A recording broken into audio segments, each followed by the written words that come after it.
Hello guys, कैसे हैं आप लोग। अपनी कुर्सी की पेटी बांध लीजिए, चलिए सीधा एपिसोड स्टार्ट करते हैं। डंजन खत्म हो रहा होता है और बाहर निकलने का गेट बंद होने में सिर्फ 18 सेकंड ही बाकी होते हैं और गेट की ओर जाने के लिए येऊ और रुन अपनी पूरी ताकत लगाकर तेजी से भाग रहे होते हैं।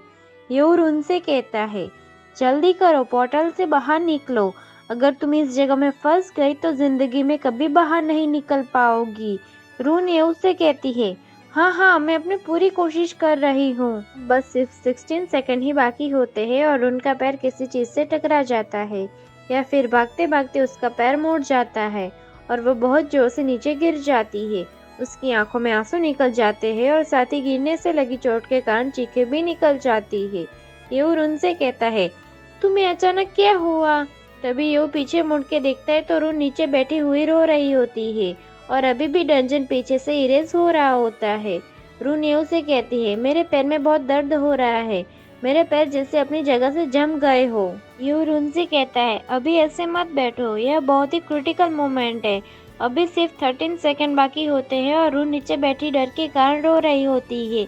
रून येऊ से कहती है, माफ कीजिए लेकिन मेरी गति दर्द के कारण धीमी हो रही है। ओह, मैं तो बिल्कुल एक नौसिखिया लड़की हूँ, मुझे इस एडवांस डंजन में आना ही नहीं चाहिए था। रून येऊ से कहती है, हे ग्रेट गॉड येऊ, आप चले जाओ, मैं अपना ख्याल खुद रख लूंगी। मैं अब आपको और अधिक चोट नहीं पहुंचाना चाहती हूँ। तभी येऊ रून को कमर से पकड़ता है और कहता है, तुम सही कर रही हो, इस युग में सबको अपनी क्षमता से अधिक काम करना चाहिए, लेकिन तुम्हें बैठकर रोते हुए मौत का इंतजार नहीं करना चाहिए। तभी 12 सेकंड बाकी होते हैं और येऊ ने रुन को गोद में उठा लिया होता है। येऊ रुन से कहता है, हालांकि तुम बातें करने में बहुत अच्छी हो। रुन येऊ से कहती है, हे ग्रेट गॉड येऊ, अब तो। फिर उनकी बात अधूरी रह जाती है और येऊ बीच में उसकी बात काट कर बोलने लगता है। साथ ही 10 सेकंड बाकी होते हैं और येऊ टेंशन में होता है। येऊ रुन से कहता है, लेकिन आखिरकार तुम तो मेरी अपनी पसंद की टीम मेंबर हो, मैं अपने साथियों को छोड़कर अकेले नहीं भागने वाला हूँ। ये उनसे फिर से कहता है, मैं ऐसा नहीं कर सकता हूँ। ये अपने पैर को जोर से जमीन पर लगाकर खुद को बेहतर करते हुए उनसे कहता है, हाँ इसीलिए। ऐसा कहते हुए वो रुन को गेट की तरफ जोर से फेंक देता है और अभी भी 9 सेकंड बाकी होते हैं और उन हवा में उड़ती हुई गेट की तरफ जा रही होती है। ये रुन से कहता है, चलो तुम यहाँ से चले जाओ। रून येऊ से कहती है, हे ग्रेट गॉड येऊ, आप ये क्या कर रहे हैं। 5 सेकंड बाकी होते हैं और रून गेट के पार चली गई होती है और वह आधी बाहर होती है और येऊ को बुलाने के लिए चिल्ला रही होती है। रून येऊ से कहती है, आप इतने मूर्ख कैसे हो सकते हो, आपने मेरे लिए खुद को कुर्बान करने का फैसला क्यों कर दिया। रून फिर से येऊ से कहती है, नहीं, मैं अकेले जीवित नहीं रहना चाहती हूँ। सिर्फ 3 सेकंड बाकी होते हैं और रून वापस से गेट से आती अंदर आने की कोशिश करते हुए रो रही होती है। रून येऊ से कहती है, आपने कहा था कि आपने अपने साथियों को पीछे नहीं छोड़ना चाहते हैं, तो। रून फिर से येऊ से कहती है, येऊ आप खुद। रून अपनी बात पूरी कर पाती उससे पहले ही 1 सेकंड बचता है और जैसे पुराने जमाने का टीवी बंद होता है वैसे बाहर जाने का गेट क्लोज हो जाता है और गेट क्लोज होने का नोटिफिकेशन भी आ जाता है। येऊ रून से कहता है, तुम इसे लास्ट गुड बाय का आवाज क्यों दे रही हो, कि इस चीज को कि यहाँ पपेट शो के लिए क्यों रख रखा है। फिर ये एक गैजेट यूज करता है जिसका नाम सिटी टाउन स्क्रॉल है और अपने पैरों पर डालता है, जिसकी वजह से उसके पैरों के आसपास एक गोल घेरा बन जाता है और उसमें से नीली रोशनी निकलने लगती है और उसके आसपास की धूल उड़ने लगती है और एक टेलीपोर्टेशन सर्कल की तरह लग रहा होता है।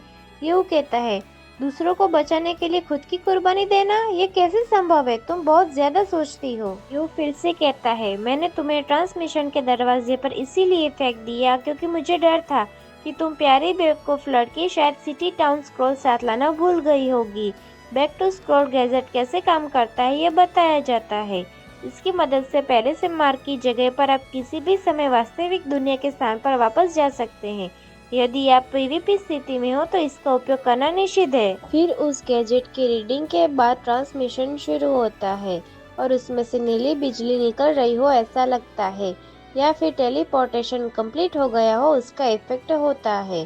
फिर रियल वर्ल्ड का सीन दिखता है जहाँ ये कॉलेज के स्टूडेंट टेस्टिंग एरिया में की जो टेलीपोर्ट लोकेशन होती है उसमें जलती बिजली के साथ आग के गोले की तरह टेलीपोर्ट होकर आया होता है। फिर अगले सीन में वो एक बड़े से गोल गेट के सामने होता है जो टूटा हुआ होता है और यह वही गेट होता है जो कंपटीशन की शुरुआत में डंजन में जाने के लिए इस्तेमाल किया गया होता है। यू कहता है, ये सब क्या हो रहा है? डंजन का गेट इस तरह से क्यों तोड़ा गया है? क्या शिक्षक और स्टूडेंट के साथ कुछ हुआ है? यू सोचता है कि यह भूकंप के कारण हो सकता है। शायद नहीं।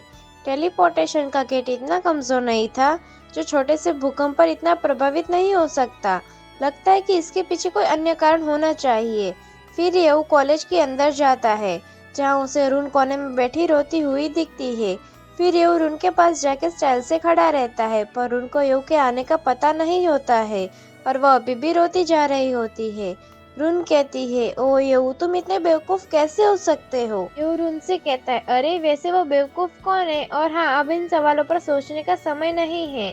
और यू की आवाज सुनकर रून चौंक जाती है और अपनी आंखें खोलकर सामने देखती है। लेकिन रून फिर भी रोती ही जा रही होती है और यू उसके सर पर हाथ सहलाने लगता है। रून यू से कहती है, अरे वाह, तुम अभी भी जिंदा हो। डंजन का दरवाजा तो बंद हो गया था। मुझे तो लगता था कि तुम ढह चुके डंजन में ही फंस कर रह गए होंगे। यू रून से कहते हैं, पहले तो तुम रोना बंद करो, मैं बिल्कुल ठीक हूँ। पोर्टल बंद होने के बाद मैं रिटर्न टू सिटी स्क्रॉल का इस्तेमाल करके बाहर निकला हूँ। और फिर अचानक ही रून रोते हुए यू के गले लग जाती है और यू ये सब बस देखता ही रह जाता है। रून यू से कहती है, अगली बार फिर से मुझसे ऐसा झूठ मत बोलना, मुझसे वादा करो। यू सोचता है, मैंने कहा, अरे तुम दिन भर अपना दिमाग में क्या सोचती रहती हो? क्या सिटी रिटर्न स्क्रॉल का इस्तेमाल करना बुनियादी समझदारी की बात नहीं है? फिर अचानक रून शर्मा जाती है और यू को छोड़कर दूर आ जाती है और पीछे मुड़ जाती है और यू सोच में डूब जाता है कि अचानक रून को क्या हुआ। रून यू से कहती है, अरे नहीं, मुझे क्षमा कर, मैं थोड़ी असभ्य हो गई थी।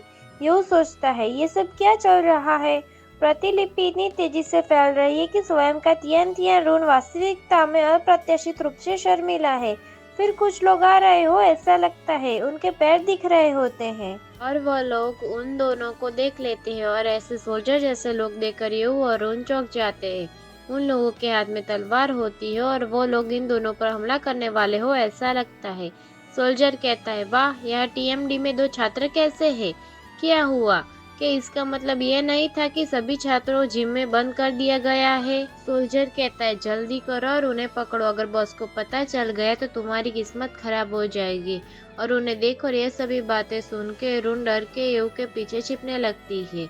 रून यू से कहती है, उन पर जो निशान है, क्या वह ब्लैक टाइगर भाड़े के सैनिकों के ग्रुप का है? यू कहता है, क्या यह वही भाड़े के सैनिकों का ग्रुप है जिसने 5 साल पहले सुरक्षित क्षेत्र में लोगों की हत्या की थी और जिसे निर्वासन में भेज दिया गया था? यू सोचता है, यह ठीक नहीं है। यह भाड़े के सैनिकों का ग्रुप जो पूरी तरह से दुष्ट और केवल लाभ कमाने के उद्देश्य से काम करता है, सुरक्षित क्षेत्र में कैसे घुस गया? यू फिर से सोचता है, इन लोगों का स्कूल में आने का उद्देश्य क्या हो सकता है? स्कूल से उन्हें कोई लाभ नहीं मिल सकता। ओ मिस मोकिर।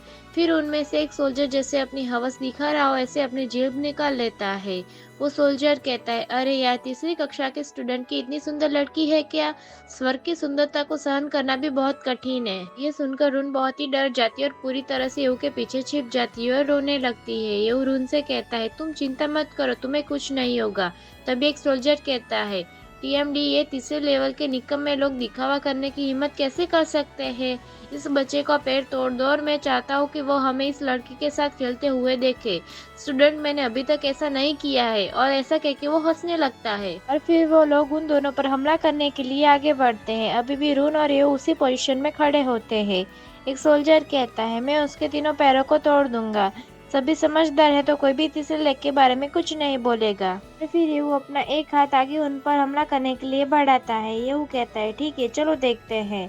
और फिर अगले ही पल यू अपनी एनर्जी से बनी स्वॉर्ड से उन तीनों को काट डालता है और तलवार आगे की एक लहर के पीछे छोड़ती आगे बढ़ती है और उनकी हेल्थ 0 होती दिखाई देती है और उनको मारने के लिए यू को 2000 पॉइंट्स मिलते हैं। उनमें से एक सोल्जर बच जाता है या फिर उसे जिंदा रखा होता है जिसकी हेल्थ अभी भी 6% बची होती है। वो सोल्जर कहता है, नहीं, यह तो असंभव है। आपका लेवल तो स्पष्ट रूप से केवल लेवल 3 है। फिर आप हमें जो लेवल 15 पर है कुछ ही सेकंड में कैसे मार सकते हैं? अगले ही पल यू अपनी स्वॉर्ड को लेकर स्टाइल में उस सोल्जर के सामने जा रहा होता है। जिसकी वजह से वो सोल्जर नीचे पड़े पड़े डर रहा होता है। यू कहता है, मैंने इस तरह के कठोर दबाव की आवाज़ पहले भी सुनी है।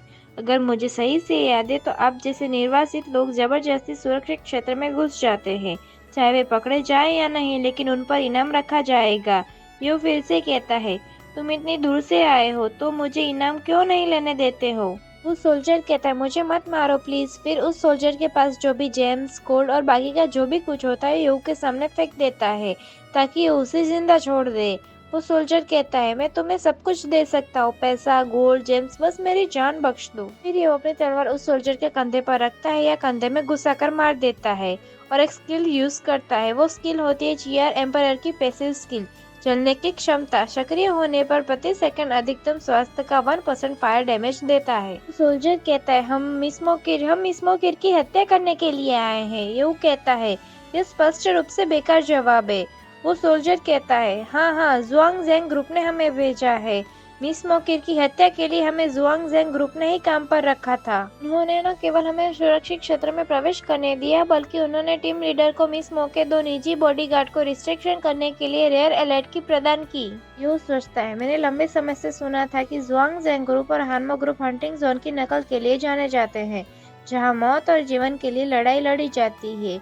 लेकिन इस बार मैंने सचमुच मिस मोकिर के इरादे का सीधा तौर पर अनुसरण करने का साहस किया, जिससे यह संकेत मिलता है कि जुआंग ज़ेंग ग्रुप पहले ही। फिर ये अपनी सोच को आगे पूरी नहीं करता और उस सोल्जर के ऊपर से तलवार हटा लेता है। यू कहता है, यह जानकारी काफी उपयोगी है। वो सोल्जर कहता है, धन्यवाद, मेरी जान न लेने के लिए आपका बहुत बहुत धन्यवाद। फिर उस सोल्जर की हेल्थ 1% दिखती है और वो अपनी हेल्थ बढ़ाने के लिए कोई लिक्विड पोर्शन पीता है। वो सोल्जर सोचता है, जल्दी करो, खून की मात्रा खत्म होने से पहले अपना असर दिखाओ वरना मैं मर जाऊंगा। फिर ये एक टूटी हुई जगह से असामान की तरफ देखता है और असामान में एक ट्रांसपेरेंट सर्कल वाला पैटर्न दिखता है जो किसी बैरियर जैसा दिखता है। यू कहता है, क्या बैरियर की वजह से पूरा स्कूल रिस्ट्रिक्शन हो गया है? यू फिर से कहता है, ऐसा लगता है कि इनाम और पैसे के बदले हानमो ग्रुप को सूचना देने का तरीका अब काम नहीं करेगा।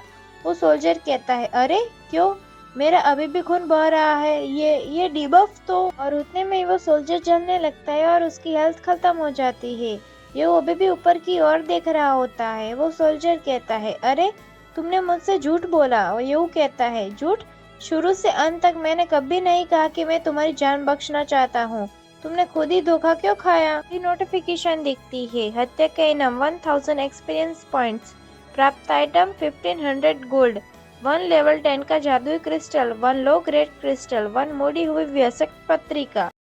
आज का अपना सफर यहीं तक का था। अब फिर मिलेंगे नेक्स्ट एपिसोड के साथ। Thanks for watching our videos. Please like and subscribe guys.